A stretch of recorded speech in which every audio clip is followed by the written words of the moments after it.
இன்னைக்கு பிரேக்ஃபாஸ்ட்டுக்கு கொஞ்சம் டிஃப்ரெண்டா ஒரு சட்னி அரைக்கலாம்னு அதுக்கு வந்து வெங்காயம், தக்காளி இது ரெண்டையும் வதக்கிக்கிறேன். அதுக்கு முன்னாடி நான் வந்து இது பாருங்க, உளுத்தம்பருப்பு, வேர்க்கடலை, காஞ்ச மிளகா, கருவேப்பிலை, கொஞ்சம் புளி இதெல்லாம் நல்லா வறுத்து அரைச்சிருக்கேன். இது இதோட சேர்க்கலாம். இதில் கொஞ்சம் காரமா இருக்கும் இந்த மழைக்கு.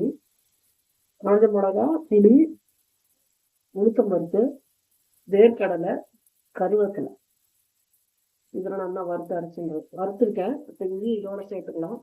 கடைசியில் கொஞ்சம் தேங்காய் போட்டுக்கலாம். போட்டுட்டு சட்னி அரைச்சிடலாம். இட்லி வச்சு ரொம்ப நல்லா இருக்கும்.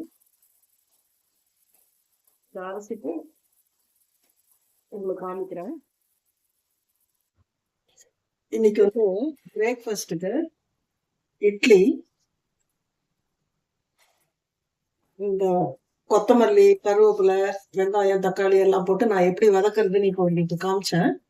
அதை நான் வந்து அரைச்சி வச்சிருக்கேன், தாளிச்சு கொட்டியிருக்கேன்.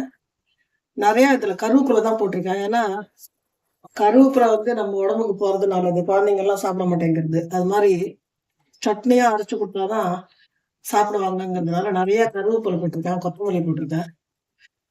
வெங்காயம், தக்காளி நான் உங்களுக்கு காமிச்சேன் எப்படி வதக்குறதுன்னு.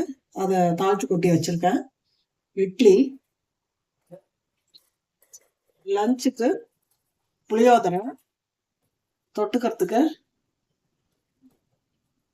காராமணி வந்து கறி பண்ணியிருக்கேன். கொஞ்சம் ரொம்ப ட்ரையா இல்லாம கொஞ்சம் கிரேவியா பண்ணியிருக்கேன். இது தொட்டுக்கிறதுக்கு நல்லா இருக்குங்க. மத்தியானம் லஞ்சுக்கு புளியோதரை வந்து ரொம்ப காரம் வேண்டாம்ன்றதுனால நான் கொஞ்சம் லைட்டா தான் பிசைஞ்சிருக்கேன். மத்தியானம் டைம்ல ரொம்ப காரமா வேண்டாம் ஆபீஸ்ல சாப்பிட்றதுக்குன்றதுனால லைட்டா பிசைஞ்சிருக்கேன். புளியோதரை, காராமணி கறி லஞ்சுக்கு, இட்லியும் சட்னியும்.